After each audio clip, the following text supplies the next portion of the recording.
Together podcast. Tämän podcast-sarjan tarinat ja ihmiset ovat täysin todellisia. Kuuntelet vaikeuksia, joita ihmiset ovat kohdanneet viimeisen 10 vuoden aikana sekä Turkissa että niissä maissa, joihin he muuttivat. Tässä jaksossa kuuntelet Büyüneyen vaikeita päiviä vankilassa.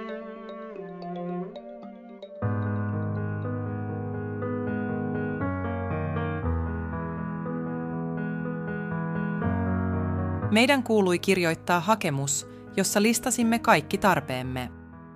Meille sallittiin 1 avoin vierailu 2 kuukauden välein, 1 puhelinsoitto 2 viikon välein ja 1 tapaaminen ilman lähikontaktia kerran viikossa. Tapaisimme rakkaamme tästä eteenpäin ikkunan läpi. Meillä oli aina päänsärkyjä joka vierailun jälkeen. Yritimme saada kaikki asiat puhuttua 1 tunnissa. Se oli uuvuttavaa. Kivuliainta oli jättää rakkaamme taaksemme ja palata selliosastolle. Minä kestäisin kyllä, mutta kestäisikö Orhan? Nimenhuuto pidettiin aina aamuisin ja iltaisin. Ennen nimenhuutoa annettiin kovaääninen ilmoitus. Orhan heräsi siihen aina peloissaan.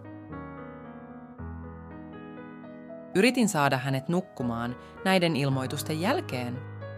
Aina kun rautaiset ovet avautuivat ja sulkeutuivat, hän parkui paniikissa. Vanginvartija oli julma mies. Halusin vaipan pojalleni, mutta hän ei yleensä suostunut antamaan niitä. Minulla oli jäljellä vain 1 vaippa. Pyysin vartijalta vaippaa monta kertaa. Kirjoitin jopa hakemuksia joka paikkaan, mutta kukaan ei antanut vaippoja. Eräänä päivänä en antanut pojalleni vettä, jotta hän ei kastelisi housujaan ja täten ei tarvitsisi vaippoja. Kun ehdotin, että voisin ostaa vaippoja omilla rahoillani, he eivät sallineet sitä. Kuljin edestakaisin vankilan pihaa itkien. Eräänä päivänä mehiläinen pisti Orhania ja huusin vartijoille. Vartijat tulivat, sanoin, se on mehiläisen pistos, haluan käyttää häntä lääkärillä. 1 vartijoista vastasi, jos hän olisi allerginen, hän olisi jo kuollut. Tämän sanoja oli nainen. Uusia ihmisiä saapui selliosastolle joka päivä. 13 aikuista ja 2 lasta oli ahdettu 6 ihmisen selliosastoon. Hankalien olosuhteiden lisäksi meillä oli nyt pulaa tilasta. Poikani oli 7,5-kuukautinen, kun minut pidätettiin. Kyllä, 7,5-kuukautinen vauva laitettiin vankilaan minun maassani. Esikoislapset ovat erityisen tärkeitä äideille ja isille. Vielä vuosien jälkeen he muistavat ihanana muistona sen paikan, missä lapsi ensimmäisenä konttasi, hänen lausumansa ensimmäiset sanat ja ottamansa ensiaskeleet. Meille näiden päivien muistaminen tuo surua, sillä lapseni, rakas Orhanini, käveli ensiaskeleensa vankilan pihalla ja lausui ensimmäiset sanansa selliosastolla, eikä hänen isänsä kyennyt näkemään mitään näistä. Näiden hetkien näkeminen ei tuonut onnea minulle tai sellitovereilleni. Purskahdimme kyyneliin ja katkeran suloiseen iloon. Koska Orhan pidätettiin ollessaan vain 2 viikon ikäinen, hän ei tuntenut isäänsä. Tämän takia hän itki liian paljon vierailujen aikana, eikä koskaan lopettanut. Hän ei antanut meidän puhua. Myöhemmin selliosastolle saapui 6 kuukautta Orhania vanhempi tyttö. Eräänä päivänä tyttö tönäisi Orhania ja tämä löi päänsä sängyn kulmaan. Hänen päänsä turposi eikä turvotus laskenut, joten kerroimme siitä vanginvartijoille. Käteeni laitettiin käsiraudat sairaalakäyntiä varten. Oli hankala kantaa poikaani, kun käsiraudat viilsivät ranteitani. Kun kävelimme sairaalan sisällä, ihmiset katsoivat meitä myötätuntoisesti. He eivät varmasti koskaan arvaisi meidän olevan pidätettyinä terrorismista. Tämä maa tietää kyllä hyvin, millaisia todelliset terroristit ovat. Vietimme sairaalassa 10 tuntia. He pistivät meidät odottamaan säilöönotto-osastolla, jossa oli hyvin kylmä. Orhanin lääkärin tarkastus oli päättynyt ja, luojan kiitos, hänellä ei ollut mitään hätää. Palasimme täten vankilalle. Orhanin silmät alkoivat kuitenkin tämän jälkeen viistää kohti tyhjiä, kun hän yritti katsoa jotain. Kerroin miehelleni, ja pyysin häntä viemään poikani käymään, vielä toisella lääkärillä. Orhan itki jatkuvasti sinä päivänä. Hän ei tuntenut isänsä, sillä tämä pysyi meistä erillään. Tämän takia mieheni halusi antaa Orhanin takaisin minulle, mutta vanginvartija ei sallinut sitä. Lopulta he veivät Orhanin kotiin. Hän etsi minua talon jokaisesta huoneesta. Kun hän ei löytänyt äitiään, Orhan itki ja itki. Hän nukahti vasta kello 3 aamulla. Seuraavana päivänä hänet päästettiin takaisin luokseni. Orhan ei kuitenkaan kyennyt tuntemaan oloaan mukavaksi viikkoon. Aina kun hän näki vanginvartijan, Orhan purskahti itkuun, uskoen vartijoiden taas erottavan meidät. Hänen oli tutkittu vaippaan asti, joten hän ei halunnut enää vaihtaa vaatteitaan tai vaippaansa. Pieniäkään asioita ei heitetty pois vankilassa siltä varalta, että ne tulisivat jonain päivänä hyödyllisiksi.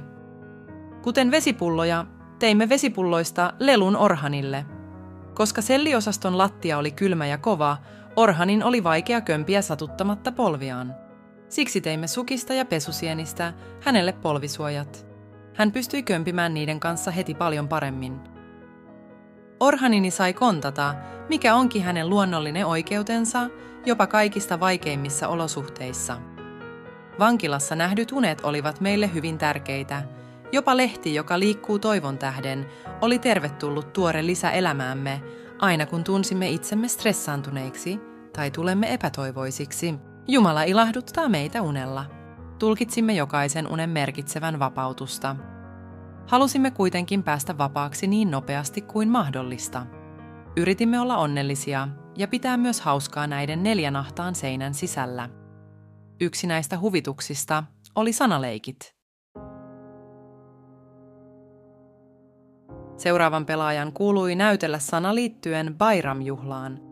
Hän näytteli, mutta kukaan ei keksinyt, mikä sana voisi olla kyseessä. Lopulta hän paljasti sanan olevan vapautus. Me utelimme, että miksi hän valitsi sen sanakseen. Koska vapautus on meidän Bayram, eikö olekin, hän vastasi. Me kaikki nauroimme. Me kaikki pidimme siitä. Olimme eläneet 4 uskonnollisen Bayramin läpi, vankilassa sellitoverieni kanssa. Katkeruutta, surua ja kokematta jääneitä bayrameita. Arvuuttelimme aina ennen jokaista bayramia, että olisikohan tämä se meidän oikea bayramimme. Rukoilimme aina sen puolesta, mutta jokainen bayram-aamu heräsimme poikkeuksetta selliosastolla. Ainoa asia, mitä kykenimme tekemään, oli yrittää vangita suru ja kaipuun sydämistämme ja pyrkiä piristämään toisiamme. Laitoimme pöydän seinää vasten, jotta näkisimme pienen siivun puutarhasta ja jopa pikkuisen taivasta. Muistimme aina onnitella toisiamme bayramina. Se oli todella herttaista. Vaikka kukaan ei tuntenut oloaan täysin hyväksi, yritimme silti aina piristää toisiamme.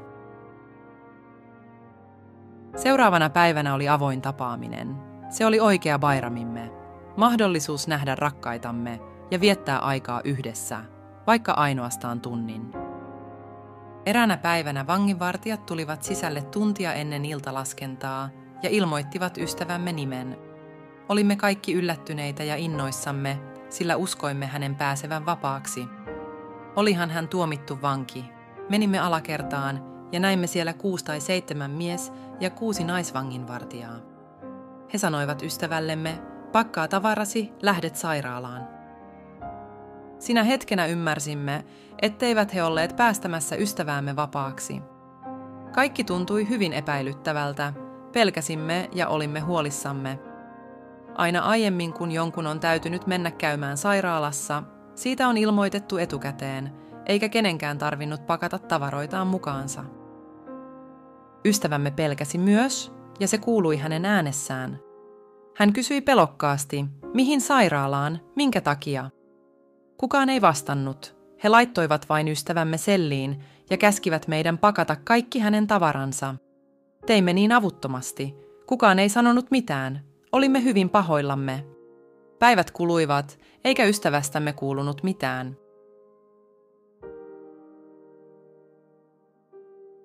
Eräänä päivänä saimme kirjeen häneltä. Hän kirjoitti. Olin peloissani. Luulin, että minut vietäisiin pois johonkin tuntemattomaan paikkaan niin kuin muutkin kidnappatut ihmiset. Kun saavuimme, mä ymmärsin, että minua kuljetettiin toiseen vankilaan toisessa kaupungissa. Kuinka kivuliasta onkaan, että sellaisia ihmisiä on olemassa, jotka nauttivat ihmisten pelottelusta. Miten he julkeavat pelotella ja ahdistaa ihmisiä tuolla tavalla, oli heidän rikoksensa sitten mikä tahansa. Eikö ole perusoikeus saada tietoa siitä, minne sinua ollaan viemässä? Eikö ole kidutusta, kun jotakuta viedään kuin pässiä narussa paikasta toiseen sanomatta tälle mitään? Aina kun joku selliosastolla aivasti, vastasimme siihen aina, elä vapaana. Siitä tuli tapa, sanon vieläkin niin aina kun joku aivastaa. Seurasimme uskoamme selliosastolla hyvin uskollisesti. Rukoilimme anteeksiantoa, luimme Korania kannesta kanteen ja rukoilimme taas. Näiden lisäksi opimme myös tekemään käsitöitä muovihelmistä. Teimme avaimenperiä ja kirjanmerkkejä. Emme malttaneet odottaa, että voisimme antaa ne rakkaillemme vierailupäivinä. 11 kuukautta oli kulunut pidätyksestä. Minusta tuntui kuin se olisi ollut 11 vuotta. En koskaan unohda, se tapahtui 10. päivänä huhtikuuta 2018. Olimme odottelemassa kanttiinista tehtyjen tilaustemme saapumista, kassit käsissämme. Vanginvartija tuli ja sanoi, sinun pitää allekirjoittaa tämä asiakirja. Luulin, että kyseessä oli vain hylkäys yhteen lukuista pyynnöistäni tulla vapautetuksi. En ajatellut asiaa sen enempää ja menin vartijan mukaan. Silloin kuulin, että korkeimman oikeuden päätös oli julkaistu. Täynnä pelkoa ja hieman toivoa odotin saadakseni nähdä, mikä päätös oli. Kuulin, että päätös oli kumottu. Hovioikeus oli antanut ilmoituksen uudesta oikeusistunnosta. Kaikki toivoni heräsivät jälleen. Sain uuden mahdollisuuden kumota tuomio ja tulla vapautetuksi. Päivät matelivat hitaasti. Kykenin hädin tuskin pitämään sisälläni kuohuvaa innostusta vapautuksestani, ja se innostus vain kasvoi päivä päivältä. Oikeusistunto sattui 6. päivälle kesäkuuta 2018. Se olisi minun päiväni oikeudessa, ehkä jopa minun Bairam-päiväni. Oikeuden istunto alkaisi kello 11:30. Minun oli tarkoitus esiintyä ääni- ja videoyhteyden kautta. Kello 13:50 asti yritin painaa nappia, mutta mitään ei kuulunut. Yritin kysellä vartijoilta, onko istunnosta mitään uutisia. Eräs vastasi, he ovat varmaan päättäneet pitää tilanteesi samana, muuten sieltä olisi kuulunut uutisia. Kello 14 tuuditin poikani uneen. Olin nälkäinen, joten valmistin itselleni vähän syötävää. Toivoni alkoivat haihtua, otin huivini pois ja laitoin päälleni päivittäiset selliosastovaatteeni. Aloin syödä myöhäistä lounastani, ajatellen, ettei tänään ollutkaan Bairam-päiväni. Samalla kun söin lounasta ajatuksissani, yksi vartijoista kutsui minua ja sanoi, valmistaudu ääni- ja videojärjestelmää varten. Toivon valo heräsi uudestaan ja sydämeni hakkasi kovaa. Pelkäsin, etten kykenisi kestämään tätä innostusta. Pysähdyin kuitenkin hetkeksi ja rukoilin Jumalaani. Herrani, suo minulle anteeksi, sillä menetin jo hetkeksi toivoni. Menin sisälle videotietojärjestelmähuoneeseen. Jalkani tuntuivat kuin sementiltä. Ainoa rukous huulillani oli toivo vapautuksesta.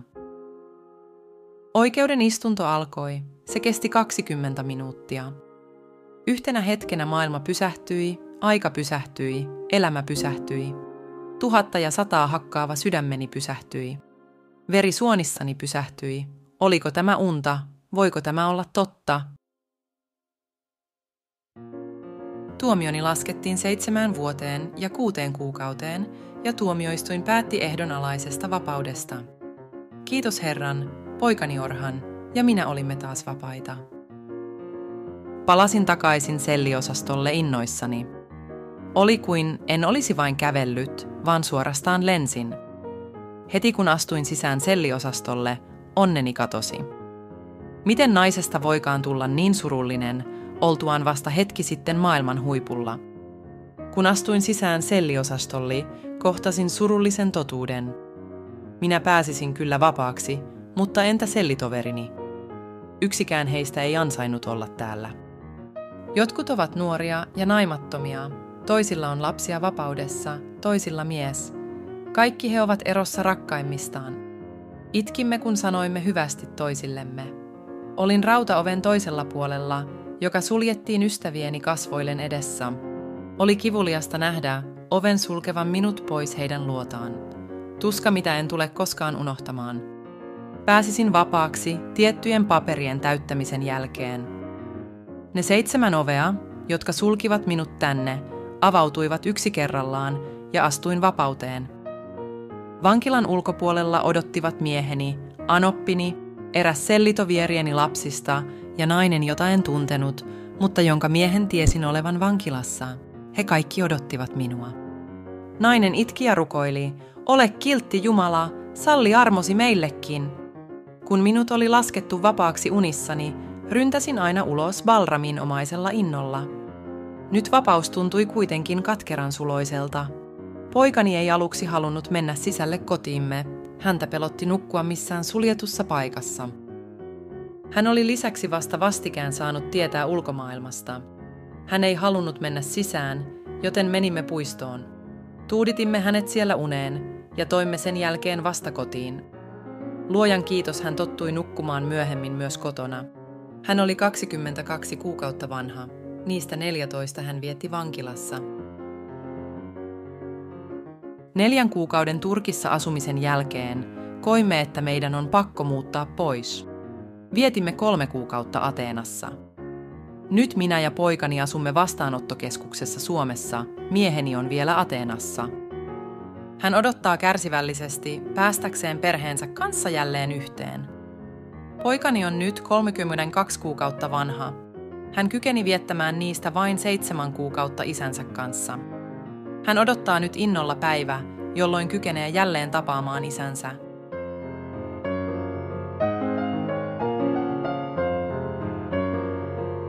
Orhan on tänään 6-vuotias ja käy päiväkodissa. Nyt hänellä on toinen pikkuveli, joka on melkein 1-vuotias. Buneye ja hänen miehensä jatkavat opintojaan Suomessa rakentaakseen uutta tulevaisuutta. Onneksi heidän Turkissa kokemansa synkät päivät ovat menneisyyttä.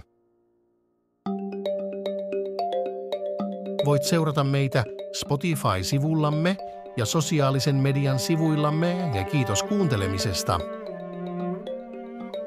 Together Podcast.